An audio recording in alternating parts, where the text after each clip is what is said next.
যাদেরকে স্বাভাবিকভাবে কবর দিয়ে কবরস্থানে রাখা হয়েছিল কবর থেকে উঠবে, যারা বিমান দুর্ঘটনায় মারা গিয়েছে ওই ছাইগুলো থেকে উঠবে, যারা সাগরের মধ্যে মারা গিয়েছে সেখান থেকে উঠবে, যে যেখানে ছিল ওইখান থেকে উঠবে। সুবহানাল্লাহ।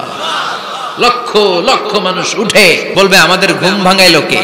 ফেরেশতারা বলবে হাযা মা ওয়া'দার রহমান, আজকে হলো ওই দিন যেদিনের প্রতিশ্রুতি রহমান দিয়েছিল। সূর্যটা মাথার কাছে চলে আসবে সেদিন। সূর্যের প্রচন্ড তাপে মাথার মগজগুলো ভাতের মাড়ের মতো গলে গলে নাকের ছিদ্র আর কানের ছিদ্র দিয়ে বেয়ে বেয়ে পড়বে। জিহ্বাটা তৃষ্ণায় বেরোতে বেরোতে নাভি পর্যন্ত এসে ঝুলে থাকবে।